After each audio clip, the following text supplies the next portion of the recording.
also that way. I literally was just like, I remember one day in my shower, I was crying. I was like, Jesus, really and truly, there's no one, like all of these guys who are in my vicinity, in my church. We are equal in importance, but we are not equal in our roles.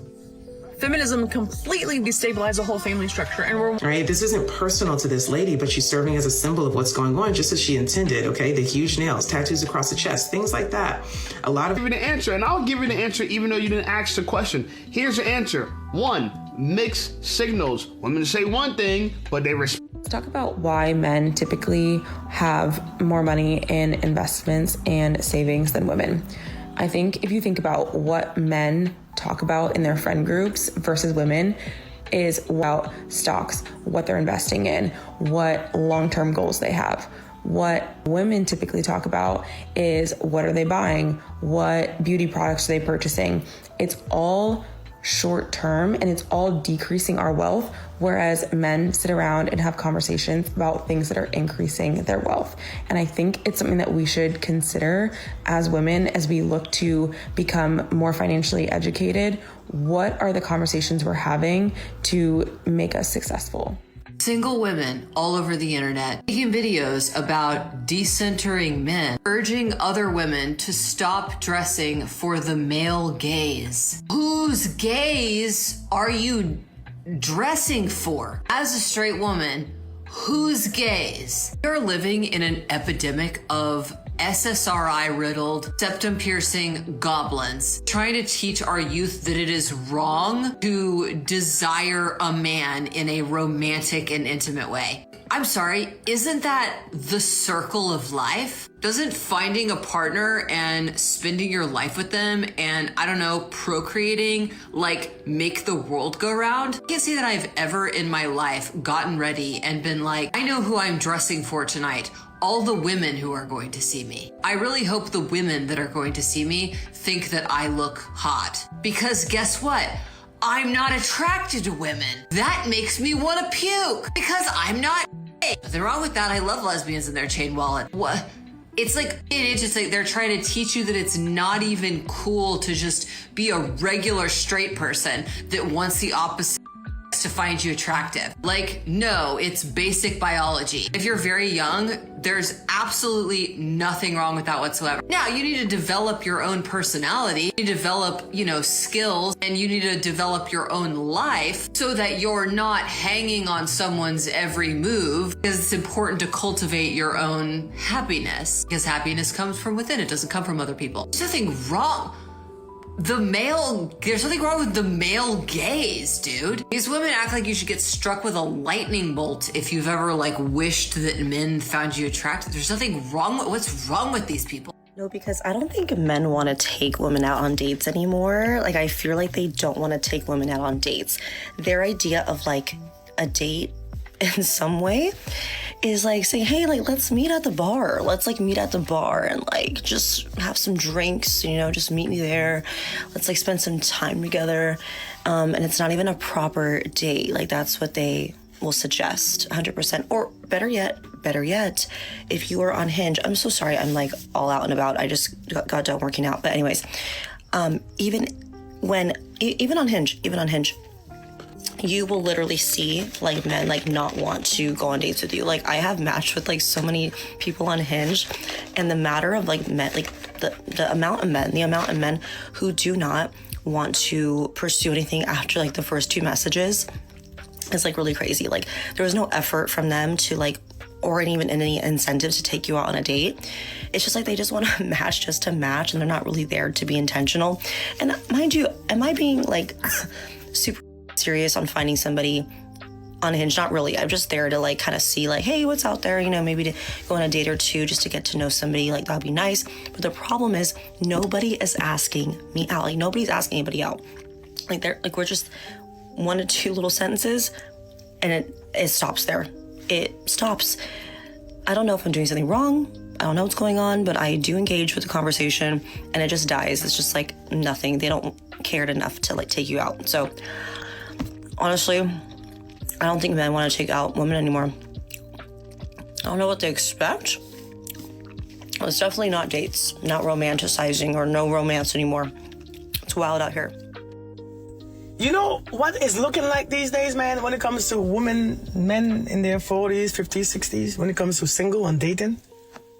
It's just physically, the women are just beating it. Them women now, I don't know if you all stop eating or you all stop eating sweets and cookies and stuff, and you all just eating healthy. You all look like you all never gave birth. You all ain't got no stomach. We look like we're giving birth now. The men looking like they gave birth to all the kids in the house. We be having bellies and hairline issues and erectile dysfunction issues. And the women are like, I don't want no more old men, even though you are the same ages. You 45, she 45, I know you old because you look different. She looking like she's not even a grandmother. She's a grandmother, but she look like a, I don't know, what's the women going to the gym now? Them jokers working out, they're running, they're exercising, they're walking. What are we doing? What the hell are we doing? And then we mad at them because they look good, they're showing it, they're flaunting it. Our bellies are past our toes. And we mad because you look better than us. Because you all have babies and you all should act this way. And all that's the dilemma, man. These women are like, I don't want no more old looking men. If I can take care of my body, you can take care of your body too. And if you can't take care of your body, I don't want you. Boy, these women these days, boy, they ain't playing. They are not playing. Them jokers say, I'd rather be single. I don't need none of y'all raggedy dudes. I'd rather be single. And these men are saying like they'd rather be single too, but they ain't true. Them men ain't rather be single. Who want to be single? Not me. These women, man, they're just so insufferable. It's so insufferable, man. You know, I thinking about the clip of the one woman talking about, you know, the woman was clearly a baddie. In what world? To who?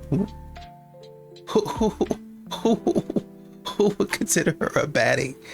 Y'all know, y'all fool around and put on a Victoria's Secret bikini, a two-piece or whatever they call those things, and y'all think all of a sudden y'all pose and y'all do some duck lips and you tie your hair in a bandana trying to look like you from the 1960s, and then all of a sudden you hot, you throwing a little lip gloss and what is that glowy stuff that makes your skin shine in the sun, and y'all all of a sudden think that y'all are models. That's not the way that works. Your skin looks nice, your hair looks good, but that's not the way that works. We got to be honest with ourselves, man. We got to be honest with ourselves. Come on, man. All right. Anyway. I let you know you beautiful as hell. Oh, thank you. I like my big girls. My name's James. What's your name? My name Willow. What's up? This for her though. What's up? My name Willow. I can get your number before I go? Yeah, sure. Yeah, I'm gonna say, come on, man. I don't want that. I like my girls. I like my girls big and beautiful, man. Oh, God. I just got out here too. It's your birthday too? Yeah. Oh, happy birthday, queen. I'm hit you up. Text me back. Oh, God. Ladies, stop hanging around women who are using you to get men. That's what this be. And a lot of women have women around them like this, and y'all refuse to address it. You make it sound, that's not what it is. That's how she is. She's only cool with you because she's trying to be the best looking one out of all of y'all. I need y'all to understand that. She needs the attention. And if you think I'm lying, just let a man say something to one of y'all that she may think she look better than. Watch how she act. She gonna try to run that man off. If you do exchange number with him, watch how bad she talk about him once he leave. Girl, I don't know. I want him. But women, I don't know. Y'all be so smart and so dumb at the same time. Take D and be cool. Society taught women what to expect from men, but never how to be with a man. We learned how men should show up, but we never learned how to honor masculine effort and how to soften without shrinking. We didn't learn to support leadership without fear.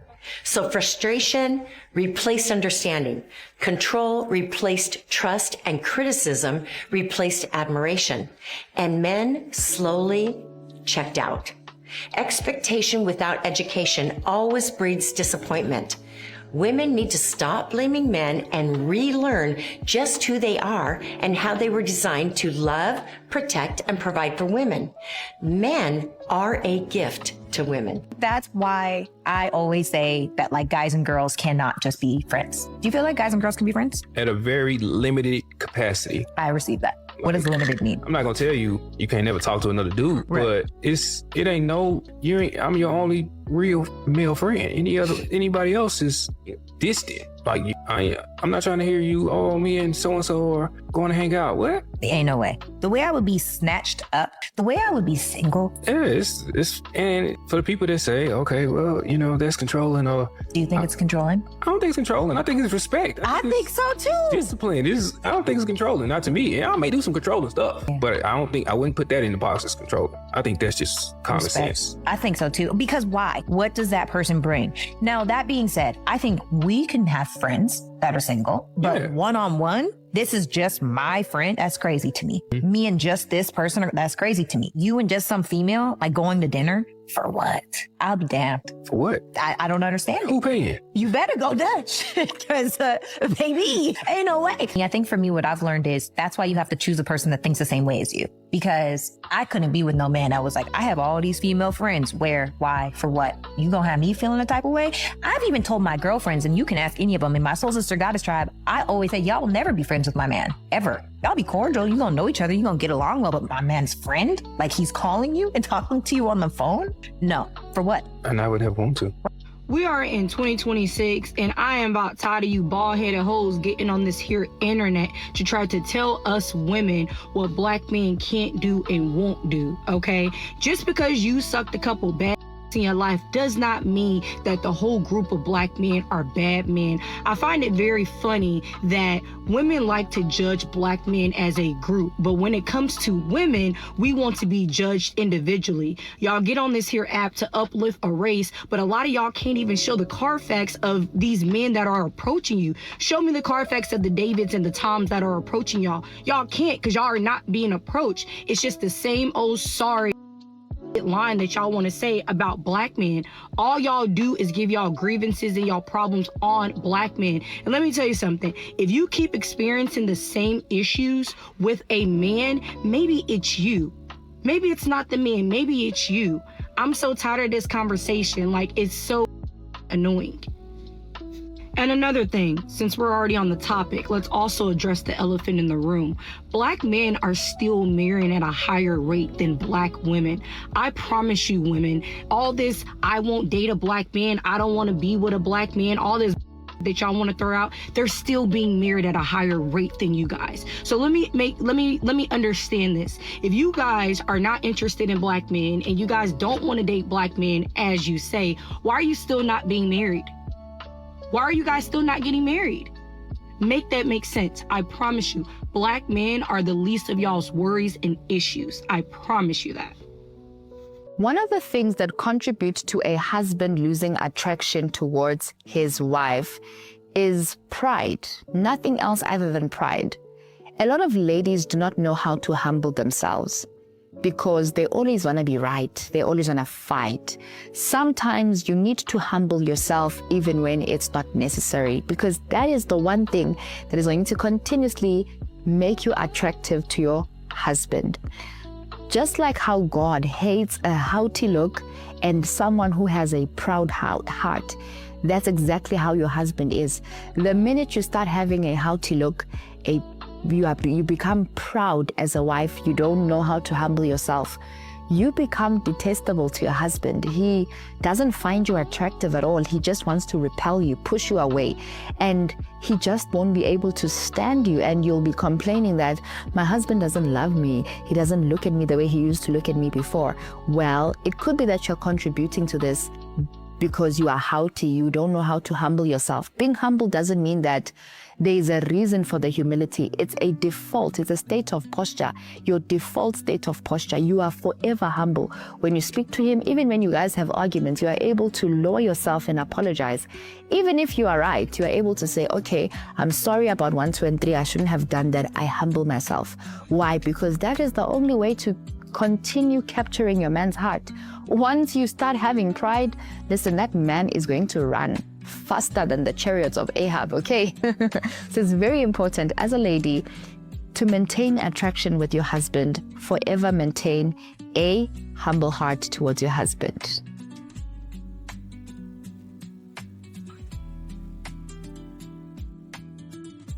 You know, these modern women, they gonna keep on going to these events and they gonna keep on running into the same thing. If you don't change your ways, well, I done the inner work, the healing, the this, the that, and you want a monkey branch and swing like you in a jungle gym. I got this, I got that, this, that, yeah. Like you an American Ninja Warrior. Wipe Out. That's actually the show we on. Wipe Out. American Gladiator. Wipe Out. That's actually the show we on. Knocked Out. Oh, I thought I was going to go from obstacle and I thought I was nimble and nifty. Wipe Out. Y'all don't understand that the things that y'all do, the things that y'all say, the things that y'all be involved in, while you thinking that you're going to complete the obstacle course and it's going to be easy, you get out there in the real world, wipe out. And that's what you're going to continue to experience. I was at a party and somebody said to me, they said, you know, if women ran the world, there'd be no war. I was like, yeah, right. I'm sure no one would start a stupid fight for no reason if women ran the world. Yeah, hi, this is England. How come I'm being invaded? Oh, I think you know why. I saw the way you were looking at France. Y'all, I am as independent as they come, and I'm here to tell you that feminism destroyed my marriage. Feminism is demonic. Let's talk about it. It pulls away God's original design for man and woman.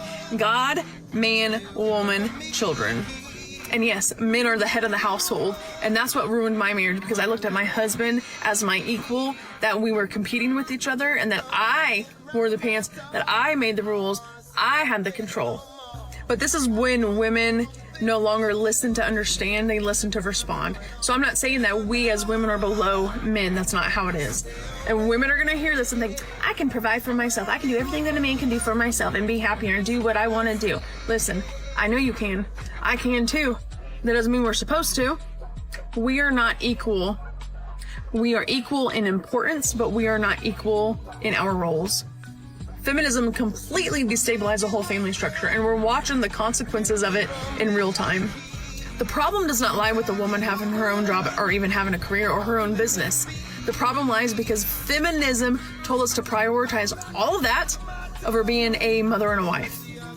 Feminism has sold women the lie of freedom, but take a look around. Are women actually freer? But actually, if you look around, women are more anxious, more lonely, more confused, even more medicated than ever. They're not freer. So maybe, just maybe, the problem isn't men. It's the lie that we've been sold. And I only say all this because I know I've been there, I've lived it. I'm speaking from truth. And Jesus saved me. The culture is going to call this misogyny, this whole post. Meanwhile, scripture calls it order. Y'all have a blessed day. Ladies, what are we doing wrong? We have to be doing something wrong. Something is not right. Because I have men in my inbox, on my messages, on everywhere, telling me that they do not want to be in a relationship because they choose peace. They chose being alone and being peaceful than being in a relationship with a woman, because all we do is cause drama and we nag and all these things, all the reasons. Why should it blow your mind? In fact, I think you're asking the wrong question. Instead of asking women, ladies, what are we doing wrong? You should be asking men, what are we doing wrong? And then we'll give you the answer. And I'll give you the answer even though you didn't ask the question. Here's the answer. 1, mixed signals. Women say one thing, but they respond to another. They swear they want you to be clingy, up in their face, intentional, but when you do that, they don't respond well. They ghost you. Instead, women actually respond better to being breadcrumbed. Trust me, I know. Other thing is, women are ungrateful. You guys don't appreciate it. You feel like you're entitled to everything. Another thing, no reciprocity. So now if I do something for you, you won't do anything in return. And you expect it. You consider everything we do the bare minimum, but guess what? You have no bare minimum for yourself. And this is why I think men would rather be alone, because women have high standards for us and low standards for themselves. And honestly, it's just a bad deal overall. 1,000 single women showed up to a church singles event, and only like 20, 30 men showed up. At this point, I don't understand why anyone is still surprised over this. Between the drizzle movement and the bear versus the man argument, and the general huge amounts of men that have been speaking out about how marriage and relationships are just not worth it, and that dating is only ever worth it if you end up finding a unicorn where she's like putting in effort just like you are. With all of that very much known, it is no surprise that men are rather staying home, keeping their peace, chilling, working, or ignoring people. Once again, man, these modern women are insufferable. I'm gonna tell you that right now up front. Insufferable is a word that I would like to use and save to my favorites when describing these modern women over and over again. I mean, I thought I heard one woman talking about she went to a singles event and started standing in a corner. Who does that? Who does that, man? What kind of thought process is that? We had another woman talking about, I went to a singles event and I went and started talking to the girls, and then when the men came over and started talking to us, I was like, ew, why are you over here? You're ruining the vibe. Stupid.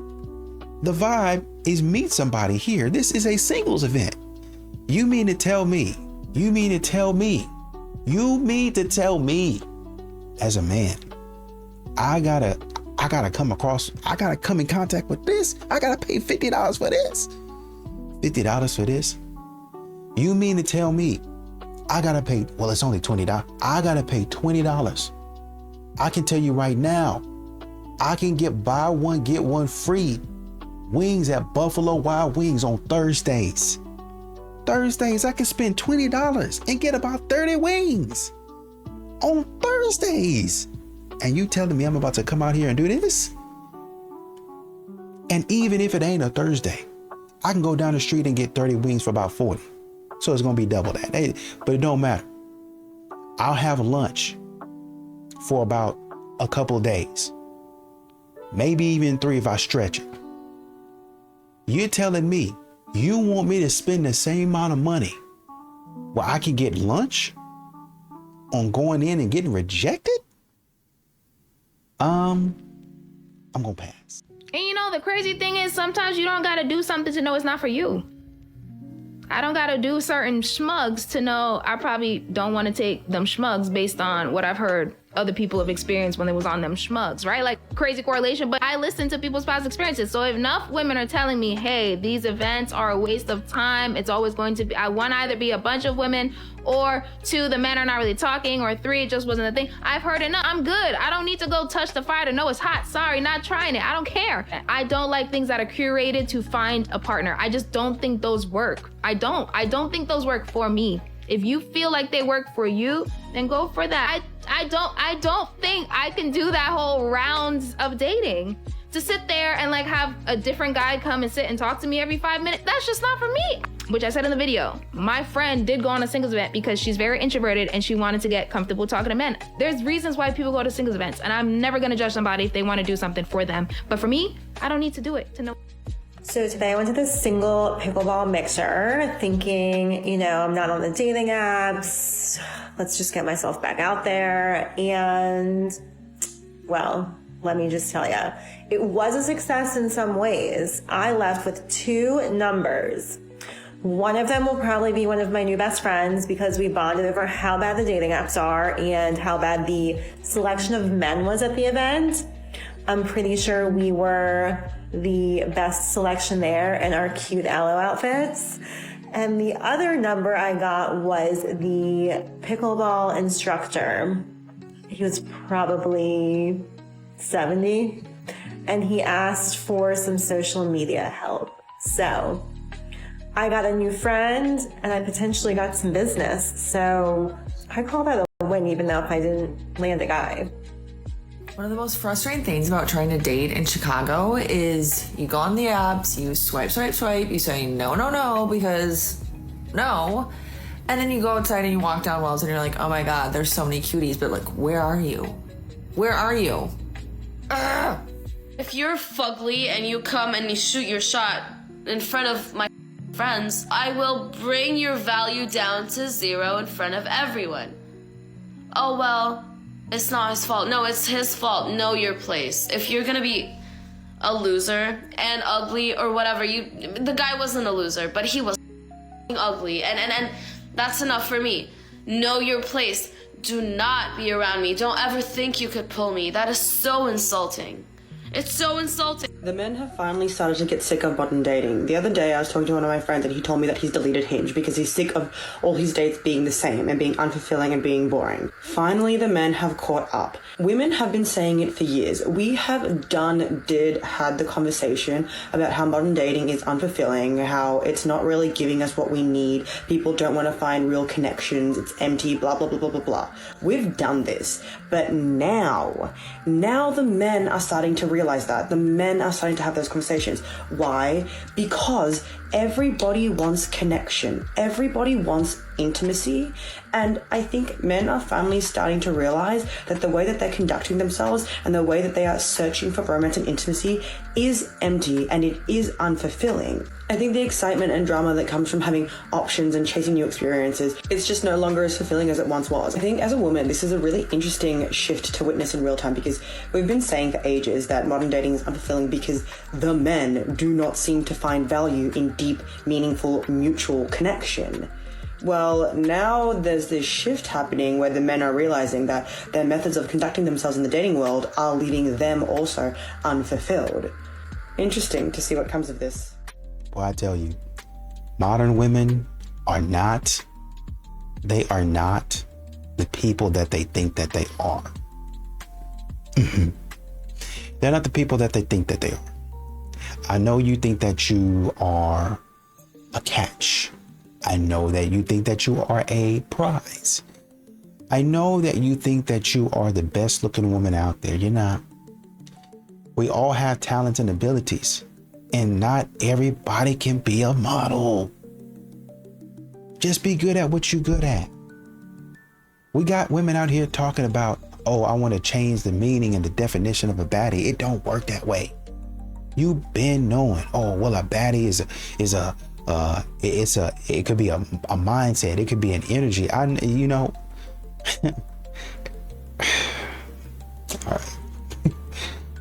right. Before I get disrespectful, let's anyway. I saw someone on this app say that a lot of men don't know that they're unattractive, and I was like, no, I think this is true. Because it was a whole conversation with that woman who said that she was that guy's first baddie, and then all the guys try to humble her, even though she's clearly a baddie, and they were like, oh, you're not a baddie. And this other girl was saying, a lot of guys don't realize that they are not attractive, or they don't think it matters. And I went to the grocery store today and I was just looking around at each man, because normally I don't look at men. I usually just act like they're invisible, but I actually was like, okay, let me look. And when I looked at majority of the men, not only were they not attractive, just like not at all, but like a lot of them were so unattractive that I was like, what's in the water? Like, of all ages too. It wasn't just like, oh, some of them were older or some of them, no, it was like young, old, middle-aged, whatever. None of them are attractive. A lot of them looked really unhealthy, like they just didn't drink water. Their skin was like not necessarily acne, just like murky looking. Their eyes, their body, like, I'm just like, these are the men getting on these apps talking about the standards. These are the men. These are the men. And it just hit me. I'm like, why do we ever get offended or ever listen to what is being said? Because it's just laughable. It's laughable to me. When I go out, I see on average at least 5 to 6 women who are gorgeous. And I don't even see men who are slightly on the same level of attractiveness, yet women, we're the ones who are stressed and pressed and being told to lose weight and being told we're not this and that and, oh, we wish you looked like this. Like, we really need to never listen. I mean, I personally don't, but I'm just telling everyone else, we never listen to what a man says about what is attractive. Like, have you really looked at them? Do it one day, I dare you. Just go out and truly look at men. Oh my. There's no single men in my vicinity. What do I do? I made a video that went semi-viral, and it was telling the story of a case study, a close girlfriend of mine, and my own experience about how we decided to just be out there, bold, and ask the question of if our, at the time, love interests like us, and now they turned out to be our husbands. So I'm fine tooth and said, okay, but the problem is there's no one in my vicinity for me to even spark a combo with, and I refuse using dating apps. So what now? This is fair. I get it. Everybody has boundaries about what they're willing to use and what they're not willing to use. The simple answer is really this: travel. Like, I think sometimes we think that doing things out of our comfort zone is going to make us look desperate. Nobody has to know that the reason or one of the reasons why you're going around is so that you can meet new people. Like, there's nothing wrong with that. There's nothing taboo with that. It's completely normal, especially if you're in your adult ages. You've already got your career, you've got your finances in order, you got a lot of your life in order, and you're just not meeting anyone. Go out, travel. If you're really thinking that there's nobody in your vicinity, like, put yourself out there. And sometimes we think that there's nobody in our vicinity, because I was also that way. I literally was just like, I remember one day in my shower, I was crying. I was like, Jesus, really and truly, there's no one. Like, all of these guys who are in my vicinity, in my church circle, literally a lot of them are my friends, and I just don't see life with them. Who really could it be? Like, I don't think that this person even exists. All the while, my husband was literally a couple kilometers away from me. And he was somebody that I had in my distance, in my vicinity the whole entire time. But the thing was, I never considered him, especially the time that I had originally met him and like became acquaintances with him. He just wasn't my type. But then we became friends, and I started to realize and know things deeper about him, about his character. I saw him in a different light, and things completely changed. So there's two things. It's really go out, go to the places where other people are, network, get to know them, become friends, just be open. And the other thing is really pray. Lord, maybe there is somebody here, but I'm just not seeing them. Maybe it's not the right time for me to be seeing them. So Lord, when the right time is, I want you to open the scales. I want you to remove the scales. I want you to open the eyes of that person so that they can see me, and open my eyes so that I can recognize them. That's literally what I would say, and I know because it's literally worked for me. Mwah, love you. Just sitting here thinking about how I went to singles night at church, and it was hundreds. I mean, at least 1,000. First, I thought it was 500, but the pastor said it was 1,000 singles in attendance. Like, are we all living the same life at this point? Because I've never been in a room with that many single people, or even thought that it was even, I thought I was like the only one left. I mean, beautiful women, all types, shapes and sizes, literally African-American women. Like, a room full of singles. And I'm like, this has to be an experiment. Like, this has to be like assimilation. Or is that the word I want to use? I think so. Like, I'm confused, and I'm like low-key, like nervous, like for us. Wish it for myself, fuck y'all. Because where are the men? Where are the men? Then again, don't know. Never mind. We know where they at. Bye. Why aren't the men there? I think 4 things. Number 1, serious men don't listen to pastors who do not hold the congregation or themselves accountable to the word of God. So those men are not going to those pastors' services or events. And that's definitely not every pastor, but it's way too many. And it almost seems like the bigger the congregation gets, the more everybody gets away with. Number 2, appearance, right? This isn't personal to this lady, but she's serving as a symbol of what's going on, just as she intended, okay? The huge nails, tattoos across the chest, things like that. A lot of men aren't looking at that and thinking, this is my wife, the mother of my children. That's a club look, not a wife look. Women, when they're out, have to be aware of what their appearance is signaling to men. Number 3, these events really aren't curated for single men. Sort of like how the public school system favors the way that girls learn and the way that girls behave more than how young boys learn and how young boys naturally behave. These single events are sort of like school in that way, and they're designed for women. And a lot of these events really aren't opportunities for people to even meet. They're just taught like seminars. Number 4, rejection. Last one, y'all. Women in general so often do not know how to disconnect gracefully from a man they're uninterested in. There are insults, passive-aggressive jabs. This woman, even at the end, did one herself when she implies why men aren't showing up. It's almost like automatic, habitual. Meanwhile, she's still single and can't find a man and wonders why. It's not just her. There are too many rude women, just outright rude women, and men rightfully so, are not signing up. Literally, they're not going to sign up to deal with that.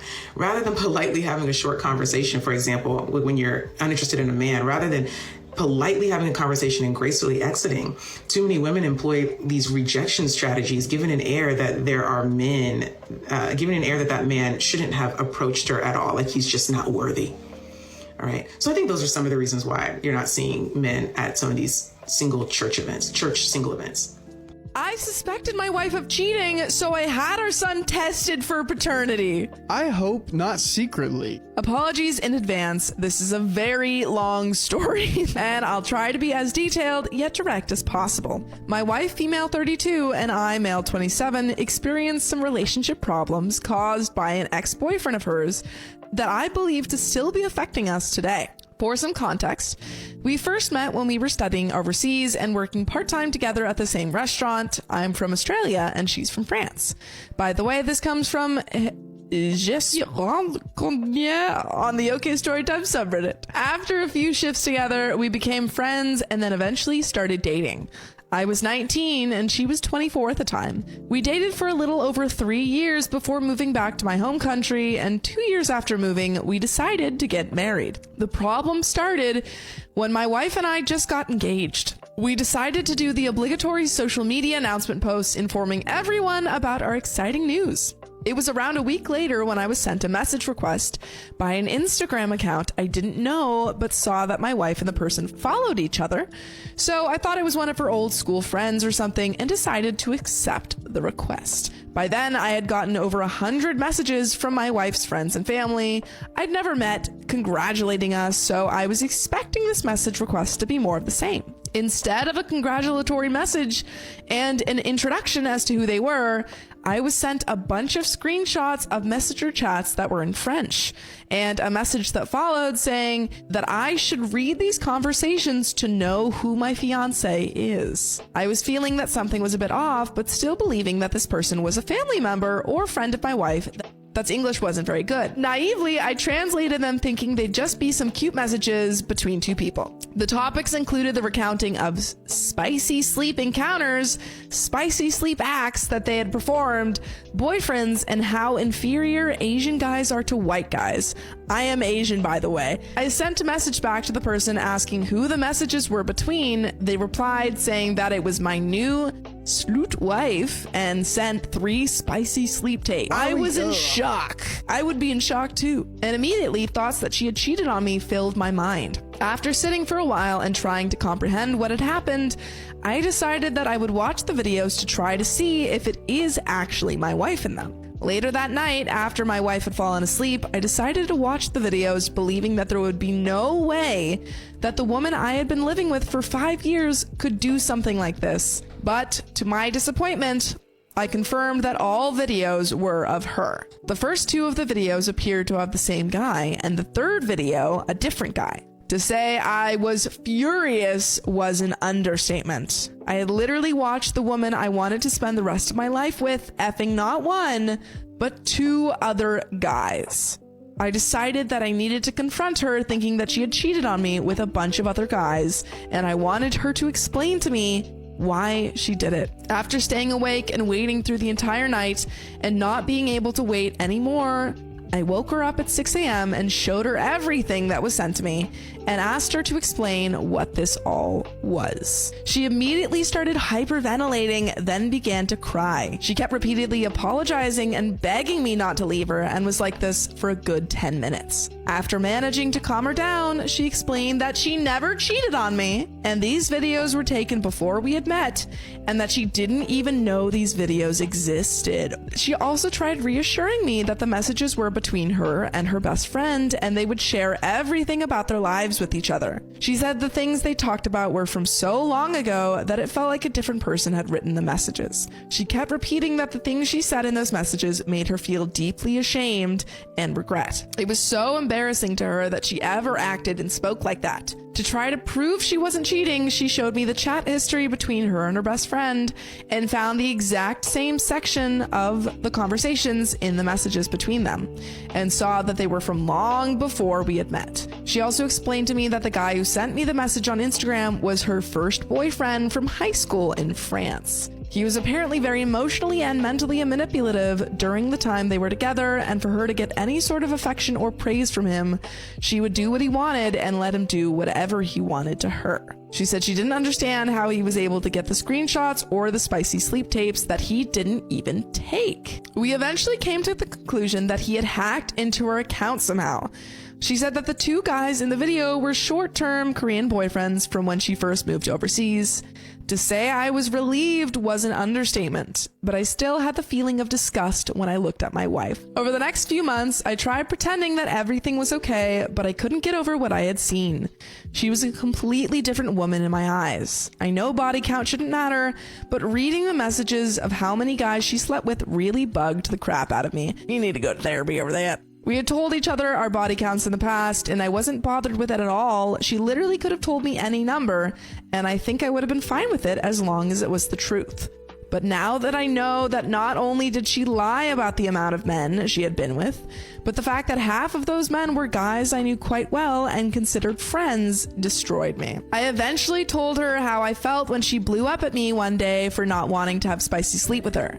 She started crying again and asked if we should cancel the wedding. I said we should consider it, but not act on anything yet, hoping the way I was feeling was just a phase and that I would eventually get over it. The last thing I wanted was for my friends and family to ask why we're not getting married anymore, and me having to explain the things that happened. We agreed to go to couples counseling together with the goals of fixing our relationship and getting married on the date we had set before that crap happened. We found couples counseling to be very helpful, and one of the best things we both liked while at our sessions was we were able to try verbally expressing what we were feeling and literally have it translated perfectly into a cohesive explanation by our couples counselor. Oh, nice. After 10 sessions, we had been given a list of strategies for us to use together to mend our relationship, and I had been referred to a psychologist for some private sessions that I thought were super beneficial. At this stage, everything was almost back to as it was before I was sent the messages, but I honestly never quite felt the same or trusted my wife again the way I used to. Yeah. We did end up going through with the wedding, believing that my wife's past shouldn't affect my feelings towards her, and that if we did end up breaking up, it would effectively mean that our ex succeeded in his objective and would have got what he wanted. About a year after our wedding, my wife planned a trip to France to visit all the family and friends. I was originally meant to go with her, but couldn't as I had just been given a promotion and had only been in the position about a month. While she was on her trip, I get another message on Instagram from her ex saying she only likes me, followed by another spicy sleep tape of her.